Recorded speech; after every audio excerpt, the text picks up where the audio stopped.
Hello, everyone. Welcome to Walk the Parks. My name is Blake, and today we are going to be doing a full hike of the Grandview Point Overlook and Trail. This is located in the islands in the Sky District of Canyonlands National Park, and it is absolutely fantastic. If you're thinking about coming to Canyonlands to the island in the Sky District, I would highly recommend this hike in particular. I would imagine that it is the most popular hike, just based on um, how developed it is and the amazing trail work that they have, and it's just a spectacular hike in general. It is fairly easy as well. So if you wanted to, the more accessible point was right there. That was Grandview Point, but we are going to be going along the entire trail, and you see all the way kind of on the edge of that butte that we can see in the distance. I mean, before the huge drop off, we're going all the way over there. So, what is the point of this video? I think number one, you can watch it if you're planning on going to Canyonlands Island in the Sky District, and you can kind of check it out and see if this is a hike you want to do. I'll be a spoiler alert right now and say you want to do this hike if you like hiking at all. Pardon me, I do check my phone a couple times in this hike, which I'm pretty embarrassed by, but I was trying to make some plans to meet up with a friend in later weeks, which we did meet up, and it was fantastic. Anyway, so if you want to just see what this trail is like, that's one reason to watch this video. I went pretty deep into the evening, like there's not too many people we see, because I kind of started pretty late. You can also see that there are really cool. The trail work here is just amazing. I mean, obviously you're walking on slick rock a lot, but you'll notice, as is the case with many of the trails in Canyonlands National Park, you're following cairns, which are stacks of rock for navigation. And here, the stacks of rock are like these cool kind of rectangular prison or cube, like they're just cut blocks of rock, which are very cool. I'm talking about them. We passed a few already, but of course, as I'm talking about them now, we don't see them in the shot, but there are a ton of them, and you'll see. There's also just fantastic stair work and stuff like that. So kudos to the trail workers in Canyonlands who made this trail what it is today. It's absolutely amazing, very cool. So as far as some actually first, let me just say the other reasons for watching this. Maybe you're at the gym on some exercise equipment. You keep this in the background. Sometimes I'll watch a lot of my videos on mute and just put them on on a separate monitor, so you just kind of have some nice kind of ambiance, something cool to look at that's not in the background while you're doing work or hanging out or something like that. And then the third reason would be kind of accessibility.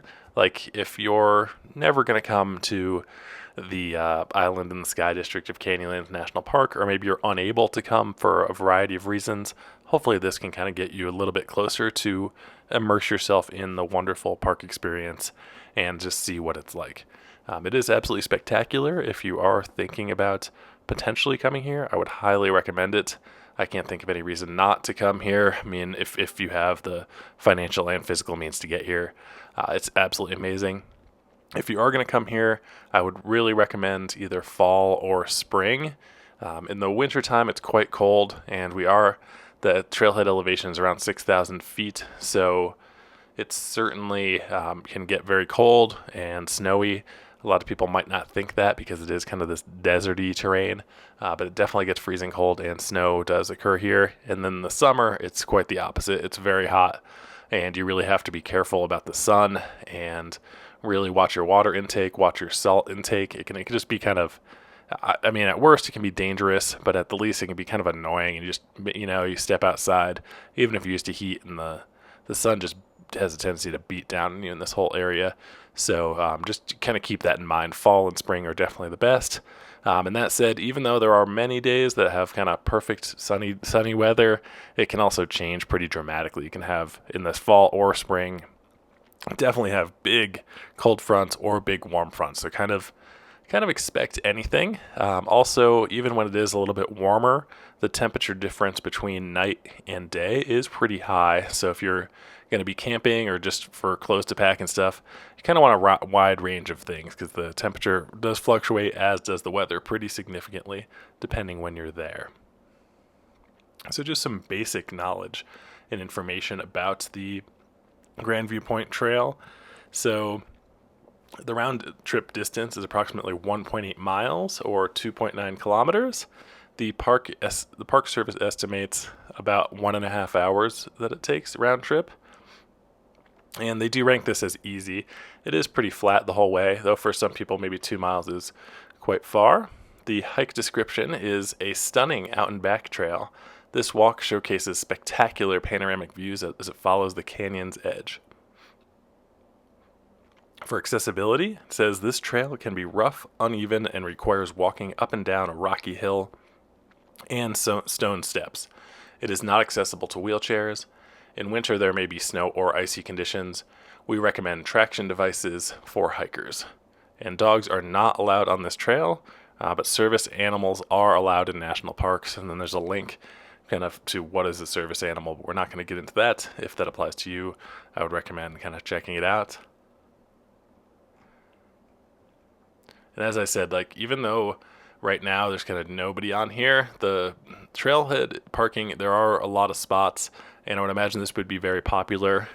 There's this concept I think about that I don't know if it's really widespread at all, but I like to call it day hiker midnight. And day hiker midnight doesn't always apply to the popular national parks in Utah during peak periods, but it kind of applies in general. And that's after about 4 or 5 p.m., you start seeing a lot less day hikers. I think people start thinking like, yeah, I'm ready to go back and get dinner, go back to the hotel, go back to the campsite or whatever. So a lot of times you can actually get some really fantastic hikes like that are normally busy, and they will be a lot less crowded if you kind of go during obscure times. I mean, my favorite for sure would be sunrise or sunset.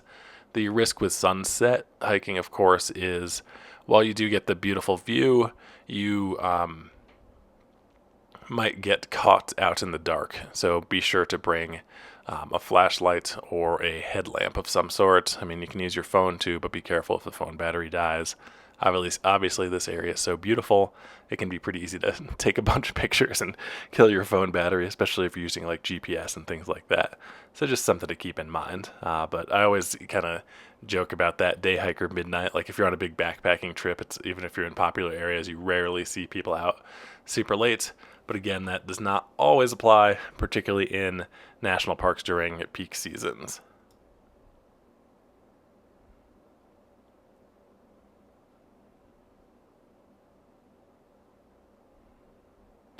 All right, so next I'm going to kind of just go through, we're going to talk a little bit about the beautiful Grandview Trail. We'll talk about some of the unique features of Canyonlands and just a little bit about the Colorado Plateau.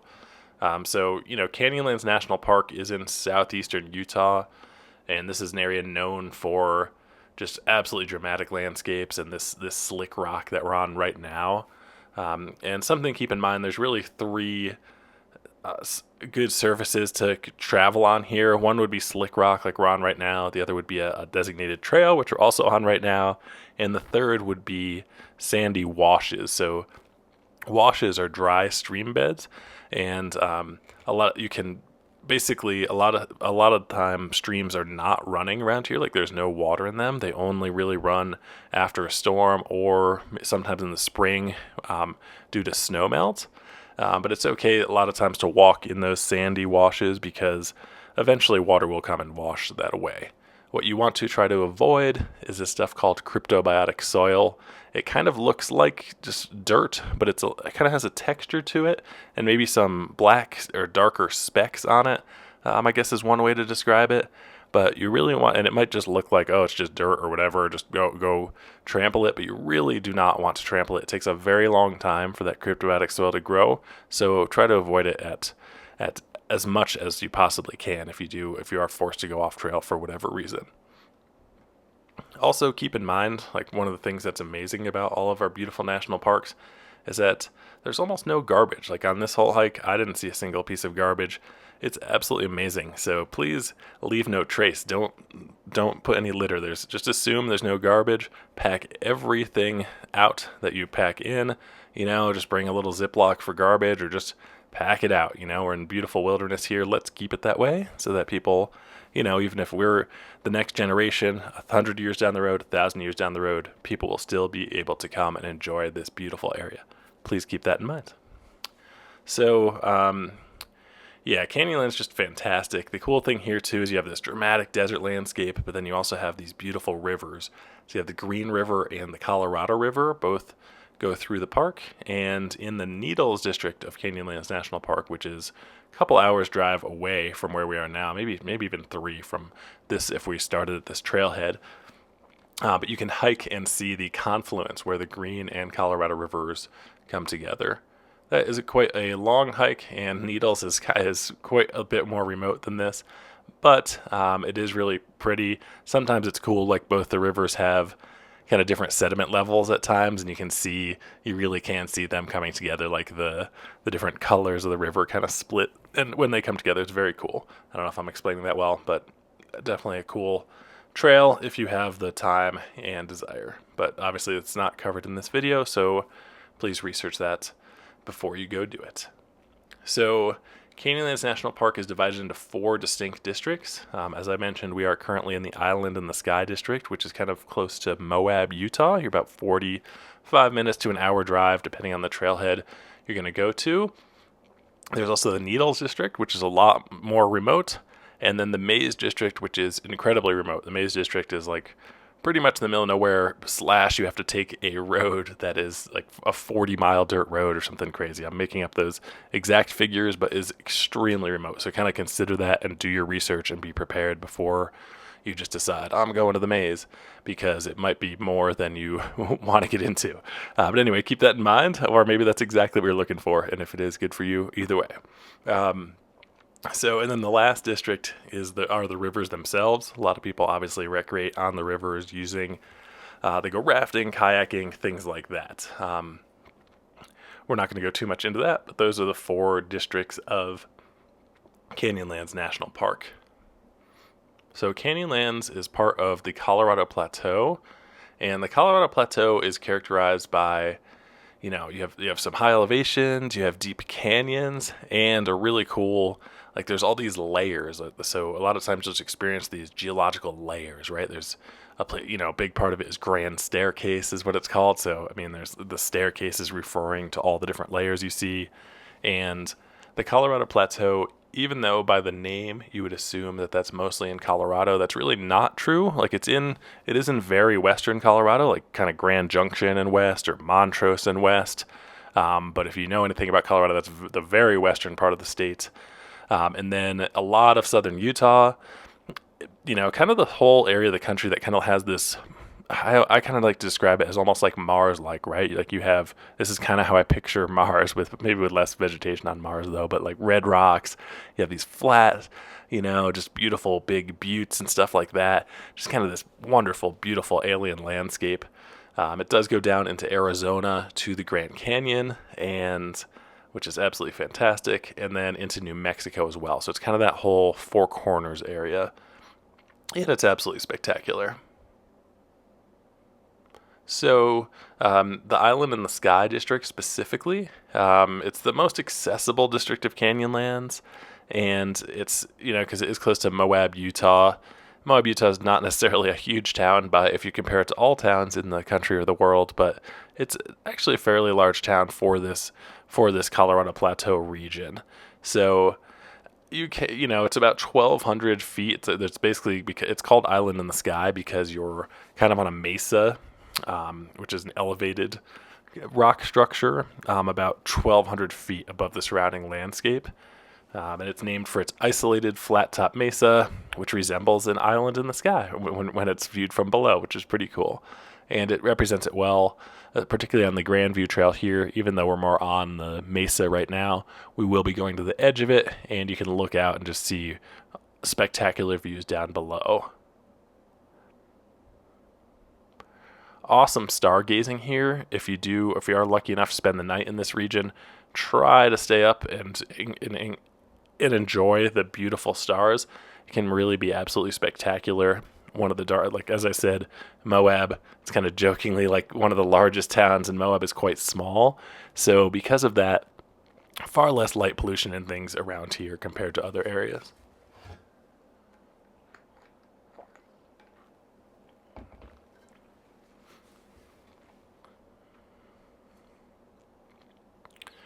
So the most notable trails in the area would probably be this one. I mean, I think this would be the premier trail. Like personally, if I were coming to Island in the Sky District and I can only hike one trail, I only had a few hours, this is what I would do. It's spectacular.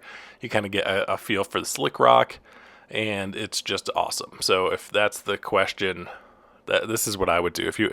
I mean, it depends though, because as I said, this trail can be a little bit more popular than the others. So if your whole thing is trying to avoid people at all costs, then maybe this wouldn't be for you. But it is spectacular in terms of just bang for the buck. I mean, to be honest, a lot of the trails in Canyonlands have incredibly high bang for buck in terms of easiness and beautiful views, and just absolutely spectacular it is just due to the amazing, unique landscape of the area.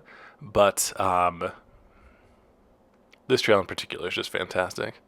And I will say, even though the trail's well marked, has these cool cairns and everything, it can still be pretty easy to get off trail. Even there, you can see people go off to the left. So keep that in mind. It can be quite challenging to stay on the trail.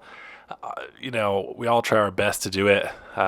And I think, I certainly do, but sometimes it can be kind of easy to get off trail, particularly in a more popular area, because even a few people kind of that take a trail, it'll kind of get trampled down and look like, oh, okay, I can go that way. So keep that in mind. And then obviously slick rock, it's not really like a dug-in trail, so it can be a little bit easy to kind of go a little bit left or a little bit right of where it's intended, because you're not following like a direct path in the dirt as you are in a lot of other landscapes. So keep that in mind. We do our best. The White Rim Trail is quite popular as well, and the White Rim Trail is a 100-mile loop that circles the Island in the Sky Mesa, which has breathtaking views of the Colorado River and up to the island. And it's really popular among mountain bikers and 4x4 enthusiasts. But hikers also can do it in sections. You can also do some cool longer loops with some of the trails. Like they'll go down to the White Rim Trail. You'll take the White Rim Trail for a little bit and then come back up another way. So some potential like backpacking loops and stuff like that. Again, we're not really going to go into detail on that in this video. I would check in with the visitor center, or probably a better resource would be the website, like the National Park Service website, or the like recreation.gov is a good source, because they'll have a lot of permit information and stuff like that. All right, so now we're at the end of the Grandview Trail, and here is our grand view. I am going to climb up on that little sub mesa here in a minute, but look how spectacular.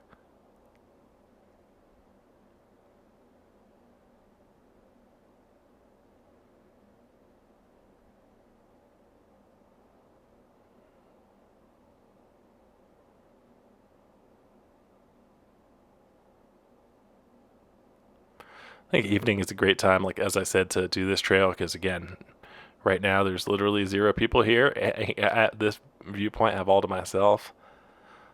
The cool thing about this trail too is that, as you noticed, you kind of follow the rim the whole time, like of this mesa.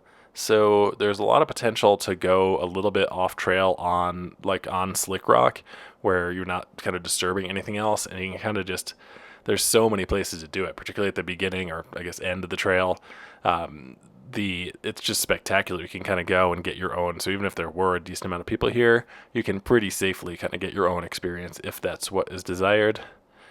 I saw some people from a distance up on top of this little rock outcropping here. So I was like, oh, I'm gonna go up there. Like, see, they're coming down right now. So I'm like, I gotta go up there and check it out.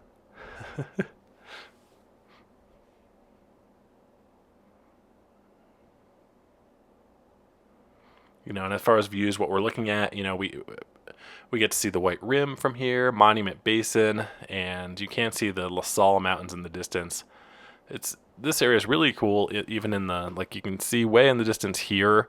You can kind of see way in the background. There's kind of some white that almost looks like clouds, but it's actually the La Salle Mountains.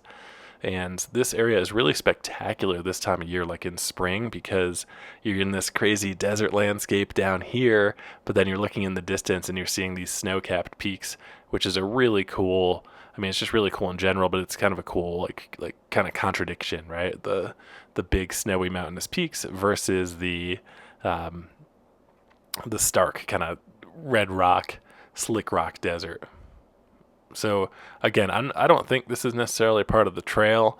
I'm just kind of going up here to check something out. I did an assessment and thought, well, it's all slick rock, so it shouldn't be that big a deal. And here we are. I just go all the way to the summit of it, and it's just fantastic. And I mean, just these how good these views are from the video, but in person, video really can't capture the true beauty. And if you look carefully in some of these shots, you can see some roads, and you can see like the White Rim Trail. You can see that from this viewpoint.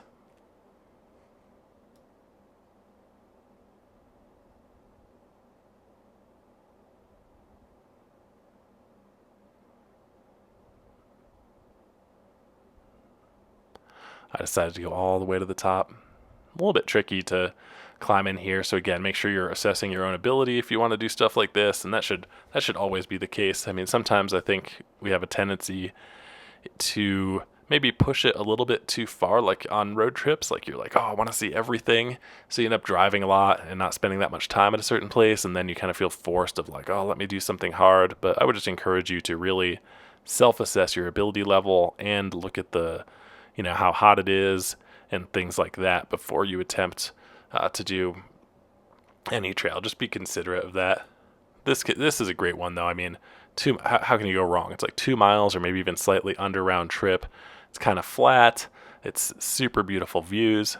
Again, the only time I would be super cautious here would be in the winter, because you do get close to the rim there with the ice, and then in the summer too. It can just be hot. Heat can certainly be a factor in all hikes around this greater area if you're not careful about it.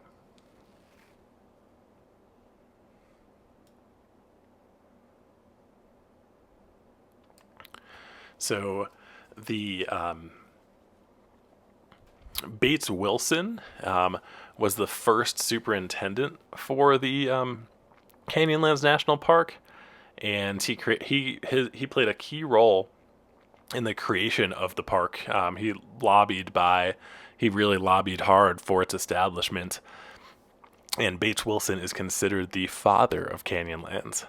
So pretty cool. I mean, his efforts help preserve this unique landscape and make it accessible for the public, which is fantastic.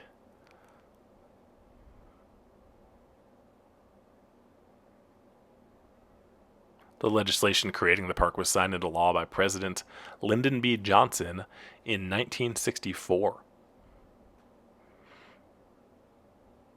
Pretty cool that a lot of these places were preserved at such a late time. I feel like a lot of areas of the United States were already really developed by the mid 60s, so it's kind of a testament to how challenging this landscape is to survive and thrive in, even in our modern times. Like, because I mean, it looks pretty much untouched for a lot of the national park. I mean, obviously you have the roads and the trailheads and things now, but there's really not much evidence of development, which is fantastic. Really makes for a wonderful experience. So another kind of thing about Canyonlands is Black George Simmons led boat trips down the Green River and Cataract Canyon, and he kept a journal of his experiences and provided the park with its contents and a ton of photos. And the journal kind of offers insights into the early exploration of the area. And Simmons's boat was part of a USGS mapping trip, so that's kind of cool. There's also we're just kind of going through some famous characters and stories of Canyonlands. So Jerry Banta was one of the first National Park Service rangers to explore the Canyonlands in the late 60s. And he's another person who shared his experiences and the changes he observed over the years, and kind of provide a unique perspective on the park's history. So all of these are kind of things, if you wanted to look up more information, you're welcome to. And Kent Frost Tours. He led tours into what would become Canyonlands National Park in the 50s and 60s. So, and he was super passionate about the exploration. and his tours played a significant role in introducing people to the unique landscapes that became Canyonlands National Park, even before it was a park. Imagine that. Imagine going here before it was a park or anything. Gosh, that's so cool. And then we have Ned Chafin and his family. So Ned Chafin had a so there I got off trail a little bit. I think I safely entered the trail, but like I said, it's really easy to get off trail here a lot of times. So please be careful. I apologize. That was not intended, but it can be easy to do all around here. Even here, when the trail, this is about as well marked as trails get in the whole park. So definitely use caution. So anyway, Ned Chafin and his family, they had a ranch on the San Rafael River, near where it enters the Green River, and they ran cows in what is now the Glen Canyon National Recreation Area and Canyonlands National Park from 1920s and the 30s and then the 40s. So the Chafin family's story kind of provides a glimpse of what the area was like. So that's another, Ned Chafin and his family. Again, so cool to think, like if you came out here, even like less than 100 years ago, you kind of had it all to yourself. People just out here homesteading and stuff. It seems like a challenging place to survive and make a living. But I guess if you're running cattle and you have a huge ranch and there's nobody else around, their ranch was eventually land that eventually became part of the national park system. All right, so now I'm going to kind of go through some of the. You get a newspaper when you go to the park, so we're just going to talk a little bit about the newspaper.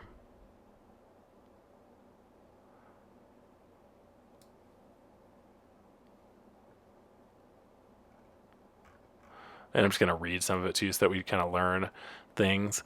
So just some reminders. The park reminds you to drink water. It's easy to become dehydrated even in cold temperatures. Drink at least 1 gallon, 4 liters of water per day. You can get water year-round at the Needles and Island in the Sky Visitor Centers and seasonally at the Needles Campground. Just a reminder not to rely on cell phone service at Canyonlands. Much of the park is outside of cell phone range. You may find service where the LaSalle Mountains are visible, but availability will vary by provider. And then respect nature. Leave plants, rocks, and artifacts where you see them. Do not feed, chase, or disturb animals. Find your way. Cairns, as I kind of mentioned before, which are small rock piles, mark routes. Don't build your own. They could mislead other hikers. If you get lost, stay where you are and wait for rescue. Walk on hard surfaces and watch your step. Stay on trails to protect fragile living soil crusts and plant and animal habitat, and to reduce your risk of getting lost or falling. Do not cross wood or rock at trail edges. Keep off the arches. It's prohibited and dangerous to climb or walk on any arch in the park. Preserve natural darkness. Using artificial light sources to illuminate features for photography at night is prohibited. Leave your drones at home. Launching, landing, or operating remotely piloted aircraft such as model airplanes, quadcopters, or drones is prohibited. The sun is intense and shade is rare. Avoid exertion during peak heat, greater than 90 degrees Fahrenheit, below 30 or 32 degrees Celsius.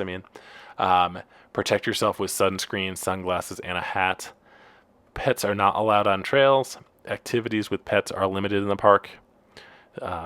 Leave rocks as you see them. Carving, scratching, or chalking marks onto rocks is illegal and causes irreparable damage.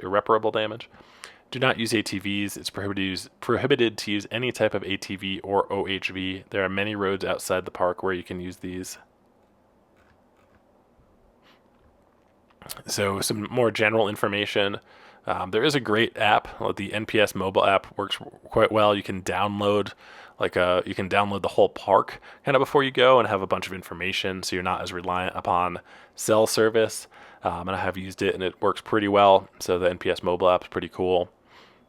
As far as information centers, there are year-round at Island in the Sky, which we are now, and the Maze. And there's a visitor center spring through fall at the Needles. Hours do vary based on the season. But it's kind of a reminder, many neighboring communities have information centers with knowledgeable staff, brochures, and maps. As far as water goes, Canyonlands is in the high desert, and it's easy to become dehydrated, even in cold temperatures. Plan on drinking 1 gallon or 4 liters of water per day. You can get water year-round at the Needles and in the Island in the Sky Visitor Center and seasonally at the Needles Campground. Food, gas, and lodging.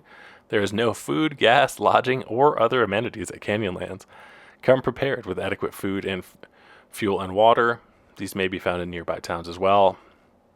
Campgrounds. So as far as camping, campgrounds at Needles and Island in the Sky have toilets, picnic tables, and fire rings. The park has no hookups or dump stations. Maximum length is 28 feet in most sites. Individual sites in Island in the Sky are first come, first serve. But you can make reservations for group campsites and some individual campsites at the Needles online. Let's see here. Ranger programs. Rangers typically offer evening programs and overlook talks April through October as staffing allows. Check with the visitor center or the website for up-to-date schedule. Weather and climate. Canyonlands experiences wide temperature fluctuations, sometimes over 40 degrees in a single day. Summer temperatures often exceed 100 degrees Fahrenheit or 37 degrees Celsius. Late summer monsoons bring violent storms, which may cause flash flood and severe lightning. Winters, November through March, are cold, with highs averaging 30 to 50 degrees Fahrenheit. That would be like 0 to 10 degrees Celsius. And lows averaging 0 to 20 degrees Fahrenheit, which is negative 17 to negative 6 degrees Celsius. As far as accessibility, at Island in the Sky and the Needles, people with mobility impairment can access visitor centers, toilets, and campgrounds. Grandview Point, Green River, and Buck Canyon overlooks, and Wooden Shoe Arch overlook in the Needles are wheelchair accessible. Other points of interest may be accessible with some assistance. People with visual impairments can ask at a visitor center for large print and braille editions of the park brochure. Island in the Sky exhibits are audio described. Movies at the visitor center are captioned for people who are deaf or have hearing loss. As far as backcountry permits and reservations, you must have a permit for all overnight trips in the backcountry. If you're taking a 4-wheel drive motorcycle, mountain bike, or e-bike day trip, you must have a day use permit. On Lavender Canyon, Horse Canyon, Peekaboo, White Rim, and Elephant Hill roads. Excuse me, so sorry for that. If you have an emergency, contact a park employee. Go to a visitor center. If the building is closed, use the emergency phone outside by the restroom at the Needles. And if service is available, dial 911 on your cell phone. As far as medical services, the closest medical services are in Moab and Monticello, I'm not sure how you pronounce that. And then just real quickly about animals. Service animals, only dogs or horses trained to perform specific tasks for a person with a disability are allowed on trails in the backcountry. Emotional support therapy animals are not considered service animals by the Americans with Disabilities Act. And as far as traveling with pets, activities with pets are limited at Canyonlands. Pets must be on a leash at all times when outside a vehicle. The desert can be deadly for pets left in cars. You should not leave pets in the car when temperatures are above 65 degrees Fahrenheit or 18 degrees Celsius, even with the windows open. You may have your pet with you at developed campgrounds in Island in the Sky and Needles, along paved roads, in your vehicle on the Potash Schaefer Canyon Road between Moab and Island in the Sky. You may not have your pet with you on any hiking trails or overlooks, even if carried, anywhere in the backcountry, including rivers and roads, even if it's in your vehicle or inside visitor center. At the time of making this video, entrance fees for a single vehicle were $30. So keep that in mind. I'm not going to go into all the fees just because those fees do change.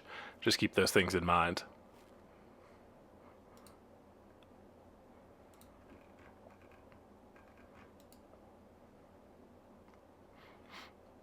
All right, now we'll just quickly go over Island in the Sky. That's because where we are right now. The Island in the Sky Mesa rests on sandstone cliffs over 1,000 feet above the surrounding terrain. Each overlook offers a different perspective on the park's spectacular landscape. If you're short on time, Island in the Sky is the easiest district to visit. Many pullouts along the paved scenic drive offer spectacular views. Hiking trails and four-wheel drive roads access backcountry areas for day or overnight trips. The basics. The visitor center is open year-round with shortened hours in the winter. You'll find exhibits, books and map sales, backcountry permits, and general information. Drinking water is available spring through fall outside the visitor center and year-round inside. You can watch the 15-minute orientation movie Wilderness of Rock at the visitor center. There are toilets at the visitor center, campground, Grandview Point, Green River Overlook, Mesa Arch, Upheaval Dome, Murphy Point Trailhead, and White Rim Overlook. The visitor center toilets are wheelchair accessible. The campground has 12 sites, first come, first served. No water, no hookup. Nightly fee is $15 per site. Other alternatives, this is just me adding in here. I will say, 12 sites is quite small for how popular this park is, and first come, first serve makes that kind of a difficult campground to rely upon. So just be cautious of that. There's a state park that's kind of directly next to Island in the Sky District called Dead Horse Point State Park. Absolutely spectacular views there, and you can book those campsites in advance. So that's one thing to keep in mind. Most people are probably going to end up staying at Moab, Utah. So Moab, Utah is pretty close. They have a bunch of different campgrounds as well as other, more traditional lodging options like hotels and stuff like that. So keep that in mind. Drive time from Moab is roughly 40 minutes to the visitor center or 60 minutes to Grandview Point, where we are now. Scenic Drive, you can tour the entire Mesa Top via the 34-mile round-trip Scenic Drive. If you're looking for a written guide, you can purchase the Road to Canyonlands, Island in the Sky District at the Visitor Center. You can also purchase or rent a self-guiding driving tour CD. Grandview Point, Green River Overlook, and Buck Canyon Overlook are accessible to wheelchairs. There are picnic areas at White Rim Overlook, Upheaval Dome, and the Visitor Center. Learn about the park. We may offer ranger programs at various times, spring through fall. Check at the Visitor Center or campground for location times and topics. For kids, kids can ask for a junior ranger book at the Visitor Center. For hiking, kids enjoy visiting Mesa Arch and climbing the back of the Whale at Whale Rock. Use caution as there are unfenced overlooks and steep drop-offs on both of these trails. That's kind of true in general. This is an area filled with steep drop-offs. All right, so let's look how the Park Service recommends how you plan your visit. They're saying first, stop at the Visitor Center for current information on trails, roads, ranger programs, weather, or to watch the park movie. In 2 hours, you can drive to Grandview Point or Green River Overlook, hike to Mesa Arch. In 4 hours, you can drive to Grandview Point, Green River Overlook, and Upheaval Dome. Hike the Grandview Point, as we're doing right now, Mesa Arch, and Upheaval Dome Overlook trails. In 8 hours, you can visit every overlook, hike several Mesa Top trails, or one of the more strenuous trails descending to the White Rim. Enjoy lunch on the trail or picnic at White Rim Overlook or Upheaval Dome picnic areas. For sunrise and sunset, visit Mesa Arch at dawn, visit Green River Overlook or Grandview Point at dusk for incredible views of sunset over the canyons. Hike to the top of Aztec Butte or Whale Rock for a spectacular view of Island in the Sky and surrounding countryside. So that's super helpful. Hopefully it's helpful for me to read that to you. If not, my apologies. Let me know if you think that was useful or not. I would really encourage you. This is just a fantastic place to be. It's just so beautiful here. Look at this view right here. It's just spectacular. And this is kind of what I was referring to earlier. So you could just hike. It's not from the trailhead to here. It's really quite close. And you could kind of just grab a spot, even, on this rim and hang out there. just absolutely spectacular. If hiking isn't your thing, or if you're, have a reason that kind of prevents you from doing the whole trail, even if you're just able to get down here, you could just have bring a snack or just kind of sit and enjoy the beautiful wonder that this area really does provide.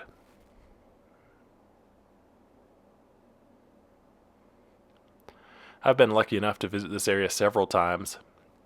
One time I actually walked from the Grand Canyon to Yellowstone, and yes, that's true. And I did it in a single push too. I did it as a through hike, kind of developed my own route, and I connected every national park in Wyoming, Colorado, Utah, into Nevada, and then down to the Grand Canyon. But anyway, so on the portion of the trail from Grand Junction to Moab and beyond, I took what's called the Kokopelli Trail, which is a series of mostly 4x4 roads, and the Kokopelli Trail in particular is mostly targeted at mountain bikers, but I hiked it. And I met this gentleman along the way who was like, who thought it was really cool what I was doing, who lived in the Moab area. And he was like, hey, give me a call when you get into town. And he's like, I have a plane, I'll take you up. And I'm like, what? So pretty unbelievable there. So anyway, I did it. I called him when I got there. He did have a plane. He had his own like desert strip for it too. It wasn't at an airport. He just had a landing takeoff strip on his, or runway on his property. And it was really cool because he knew, or I told him exactly where my route was. And we got to fly over all of it. And that included going near Island in the Sky District, over the Needles, as well as the Maze District and the rivers. So all 4 districts of Canyonlands National Park were included in that flight, which was spectacular. I'm not really sure if that's an option. There is the Moab Airport, but it was a really fantastic way to see this area. It was quite a shock to me. I wasn't prepared for that at all. But anyway, kind of a side take.